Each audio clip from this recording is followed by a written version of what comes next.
What's up, guys? Work on the Civic again. This time, it's not going to be nearly as fun as putting the engine together.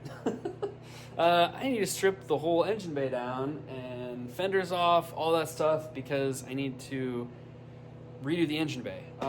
Basically, the original plan is that the whole car's getting painted, right? But for the moment, because the Mini Cooper showed up, we have that situation now. Some of the things are a little bit kind of on hold, so I'm going to wait on doing the paint. However, I would like to at least get the engine bay done because the engine's out. That way I don't have to do it again. So we're going to strip all this down, and the plan is I'm going to go through. I'm not going to do a full crazy show engine bay tuck situation with it, but I am going to do some of that. It's still going to be a race car, so I'm not going to go super crazy with it. But I would like to delete some stuff that I don't need, sand some things out, and obviously fix the paint because there's a lot of scratches and things are messed up. But let's just get into it. Yeah. Okay, I got it mostly stripped down. See, I got fenders are off. I got the subframe dropped down. A lot of the stuff, brake booster, slave, or master cylinder, all that stuff is out of the way. I took the fuse box off, and I'm gonna retuck this because the way they did it was kind of a half-ass way they did it. They actually ran this wiring through here, throughout to here, so the wiring was still in the engine bay. What I'm gonna do is run this back through, and then we're gonna shove it through the door harness here, and then run it up along here. That's the correct way to wire tuck it, because then you can get all the wiring out of the way. So I pulled blower motor, all the air conditioning shit out of there. Now it's got a giant mess, so I'm gonna try to run this wiring through there. I need to get one of those AC delete panels so I can get rid of that center unit since I'm not running air conditioning anymore. But for the moment, let's just, let's run this wiring through there and see if we can get that kind of situated. See, I ran it through this grommet here, basically just cut a little hole in there, and then ran it through there so it's like pretty much sealed up because it's in there really nice and tight. And then repinned this connector, so now this is all situated. I also cut out a piece of metal and put it in from the inside. But in the past, I've tacked those in, like welded them in. This time, I just used some silicone and just pressed it right on there because once it dries, it's not gonna move, and it doesn't really matter. It just needs to seal up a hole, so that's gonna work for that one. I think I'm probably gonna do the same thing for this big hole over here because I don't need that giant hole. And yeah, see what else we can get accomplished. So over here, I did put a piece of plate in there to block off. There's a hole there. There's actually 3 holes it's blocking off. This one was a hell of a lot more of a pain in the ass. Honestly, if I want to do it correctly, I'd probably have to pull the dash, but I did the best I could. It sucks to get into there for sure. But that's kind of figured out. So I started taking off some of the brackets that I don't need. You can see I got some of them down here. There was one here, there was another one back in here. So I took all of those off because I don't need any of that crap. Now I think the next thing I want to do is mess with the brake line situation. I'm not doing a full tuck, but I am going to bring it down and clean it up a little bit. And I'm going to switch to a Willwood prop valve because I'm actually going to be doing manual brakes. So I want to be able to adjust this at the track. So we're going to mount this on the firewall, kind of figure out exactly how I want to do it, and then we'll figure out how I want to do the lines. I might build new lines instead of using these ones. Some of them I'm gonna reuse, but I think it'd be nicer if I had some like brand new lines. Maybe get some new fittings too, because I think these ones are kind of shitty looking, or clean them up. I don't know. We'll see. Let's get to it. Proportioning valve is mounted. Need to get some longer bolts because those ones aren't quite right. But I did get the rear lines hooked up. Because of the way this proportioning valve is set up, it's got 2 inlets from the master cylinder, which obviously I have 2 ports on there. Then it's got 2 outlets for the front brakes, and then it only has 1 outlet for the rear. So I had to tee those in, which it's really not a big deal. I mean, a lot of vehicles are that way. That's exactly how my Exoset was ran with the same proportioning valve and everything worked fine. So that's how we're gonna have to do it. That one's set up. Now I just need to do all the other lines. Just gotta figure out how exactly I want to go about it, because obviously I want it to be clean, but not super complicated. So yeah, we'll figure it out. Well, I'm getting somewhere. I got front and rear brake lines are done. I just need to do the master cylinder lines at this point. This one, I need to come up with a bracketing situation, but it's stuck in there pretty good. Like originally it went like over all the way down into here and then kind of went up really high. So this is at least like down low, can't see it as good. Plus, because it's this like Nye copper, whatever the hell kind of line, it looks really nice. It's so easy to work with. And if you guys have seen some of my other videos, you know that this is the kit that I use, this Vevor kit for flare and brake lines, or at least for the 45-degree fittings. If I'm using AN fittings, which obviously I have AN fittings, I have a different set for that. But so you have to know there are differences because the ANs are 37 degrees. But other than that, we've got those lines situated on there. So I need to get the manual brake conversion kit on here so I can get the master cylinder on, so then I can figure out exactly how I'm going to do the lines. So this is the kit I have. It's from Hone Performance. It's a really nice looking kit. I've used their stuff before. I haven't used one for a Civic, but I've used their stuff before. They've got some really nice stuff. It's pretty self-explanatory. It looks like I got to Loctite these studs into the back, the other two studs right here, and then it should just slide in. And then obviously I've got, you do need to take the brake pedal off. You got to drill a new hole because you're going to run at a different leverage point on the brake pedal. But we'll get to that another day. Right now, I just literally just need to get this on here so I can figure out where the brake lines need to go. So let's put the studs in, then get it mounted on. Ta-da! Look at that. That turned out really nice. Spent a lot of time getting those lines like perfectly parallel, and all the angles are the same. It's yeah, it's nice and straight. Oh yeah, that looks really, really good. I wasn't so sure how clean it was gonna look because I had that prop valve right there, but honestly, like this is really nice. I'm glad I did it like that because it's gonna make my life so much easier just having a proportioning valve right in the open I can use. It's it makes sense. It's usable. It's clean. Hell yeah. Okay, so I've been doing a bunch of work off camera. This radiator support, the guy that I got it from, they had replaced this radiator support. The car is a 2000, but they had put a 96 to 98 radiator support in it because apparently it had been fucked up in the front or something. And before I had, I had to drill these holes and stuff to get the bumper mounted. But they also had, the radiator support was fixed with just sheet metal screws, like all over the place. So I took all of those out. I actually spot welded it in everywhere that it had sheet metal screws in, so it's actually like solid and in there correctly now. And it's actually a lot more rigid than it was before now. I also went through, this one had a broken bolt in it, so I drilled that one out, tapped it.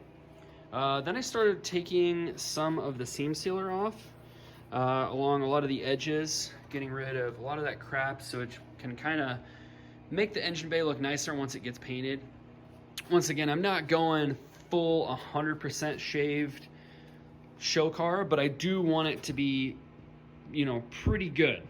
It's not going to be 100%, but it'll be pretty good because it's still going to be a race car. It's still going to be usable.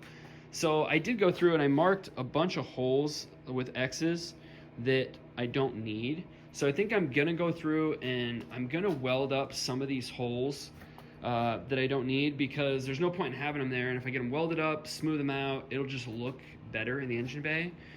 But for the moment, I'm actually, I'm getting pretty far with it. Like I said, I got all that seam sealer off in a lot of different places. So it's, yeah, it's a lot of work, but it's coming together. Okay, so you see I welded this hole shut here and grinded it down smooth. Well, smoothish. Obviously, I'm gonna have to put some filler in there to get it nice and smooth, but I just want to show you guys the trick that I just tried.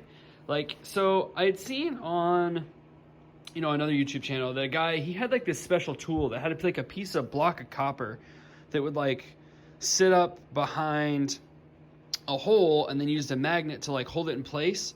And then you could weld it because the filler rod wouldn't stick to the copper, but it would fill in the hole. So I got thinking and I was like, I wonder if a penny works. Is it really copper? Turns out it works just fine. Apparently they're not pure copper anymore because I looked it up to see if it was real copper and they're like, and it says it's like mostly just a coating, but honestly it worked just fine. I just kind of put it up under the hole essentially like this, and I just put that piece of that magnet over the top of the bottom of it so it would hold it in place, and then just slowly welded the hole, and it worked perfect. So I don't have any, I don't have a giant amount of, slag coming through the bottom. It's mostly smooth. Like, man, that is a welding hack if I've ever seen one. Use pennies, guys. It works great. Okay, I'm about to weld up this other hole. You can see there's a penny in there right now because I got this sitting on there, and I'm just gonna weld it up, and you guys can see what it looks like.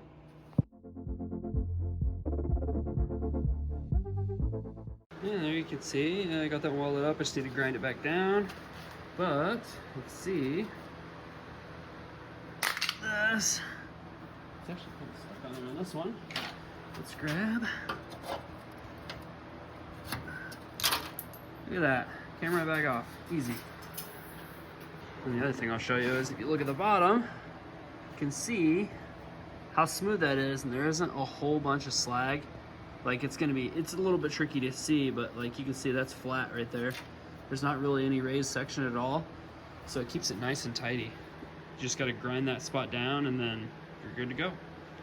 Okay, I got all these holes welded on this side, and then I started on these ones. I've still got a bunch more to do, but I've been through quite a few pennies on this side. I made it through like probably 3 holes with 1 penny, and then it started to burn through. And then the next ones, I was like burning through them like crazy, and I was having a hell of a time. This one I actually did it without the penny because it was just like, it would not work. And I think the problem that I'm having is that because I'm using like this, I think what's happening is it's basically, when I'm trying to weld, the magnet is fucking it up, and it's making the arc pattern just go crazy. So what I really need to do, they make a tool that's like a copper backer thing that has a magnet that you put elsewhere. So I think I'm gonna have to get one of those to do this correctly. So I might finish this up another day, but for the moment, it's starting to really, it's starting to come together. Obviously once I sand all these down and smooth it all out, the only holes that I'll have on this side, is basically just what holds on the bumper. Everything else will be smooth. I'm leaving this one because I can't remember what I have for like radiator brackets. I don't remember which one I was using, and I may have to look at some of my former pictures, but for the moment, it doesn't really matter. We're getting somewhere. Okay, I did go back through and I ended up welding the rest of these holes up that I wanted to weld up. This one I'm keeping, and then those ones I'm keeping, but weld all those ones up. I didn't use a backer this time because it just wasn't working. I did buy a tool. It's kind of a neat little tool. It's like a magnetic thing. Then it's like a spring-loaded deal to like hold stuff in there. And I thought it would work with the penny. The pennies just aren't working. I think they're just not a pure enough copper. So I just did them just by hand. So there's a little bit more sticking through, but it's not too bad. I mean, honestly, it's not really gonna matter. You'll never see that, but I mean, it's coming together. It doesn't look too bad. I'm thinking I might do this one still, but we're getting there. This is starting to come together at least.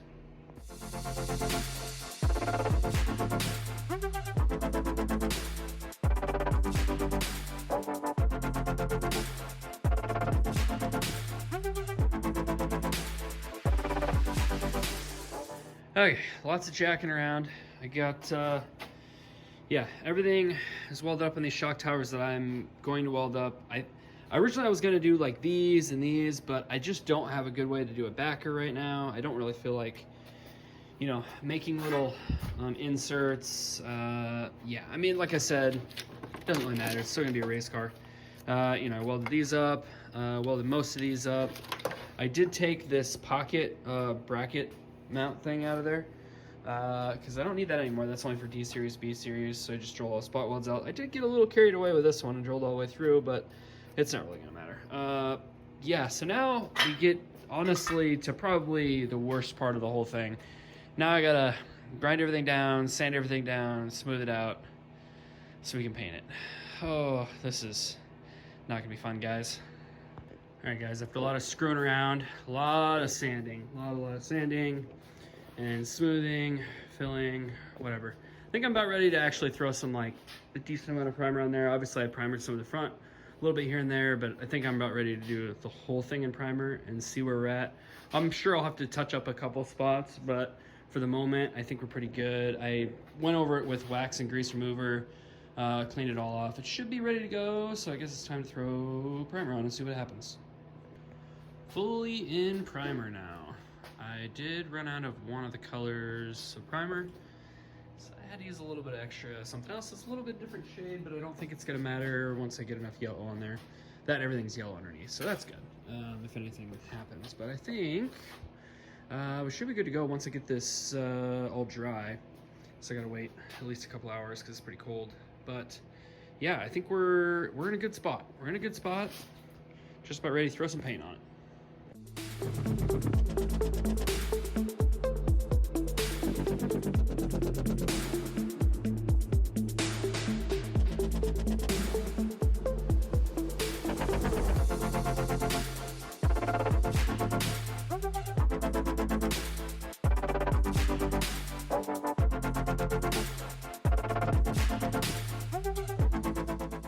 Well, there we are, guys. It's still wet. Just laid the last coat of clear. Turned out really good. The video doesn't really do it justice because the video makes it look like a, I don't know, a different shade of yellow, but it's pretty good. It's pretty damn good. Like how it turned out. Now I just gotta wait for it to dry and then we can do the fun part, putting it back together. But it looks really good, so hell yeah. All right, guys, I think that's a good place to stop. Obviously, got it painted. I know it's not the most exciting video in the world, but it was something that had to happen. I needed to get that paint done, obviously, because the engine was going to be out. It just didn't make sense to pull it again, so we got it done. Obviously, we got to do the whole car. I want to do paint on the whole car, but for the moment, you know, like I said before, we're going to wait on that. At least the engine bay is going to look really nice now. You know, it's kind of shaved, going to be more tucked than it was. Like, it's going to look a lot better. And obviously, the paint is a lot nicer now. It's not all chipped up like it was before. I mean, granted, I'm sure I'm going to fuck it up a little bit putting the engine in, but hopefully we keep that to a minimum. I will say that this paint, I'm glad I did repaint it too, because I wasn't sure what color yellow that it was before. And now that I have sprayed this, it's clearly obviously a different shade. Like, you can tell the difference. That other yellow was definitely a different shade of yellow than this one is. So it wouldn't have matched once I did the outside of the car. So that's good. But next video, obviously, we're going to be putting it back together. So that's going to be a hell of a lot more interesting because it'll actually, you'll see it. Yeah, things will start coming together. It'll be good. But yeah, until then, guys, you know, like, subscribe, comment, do all the things, and peace out.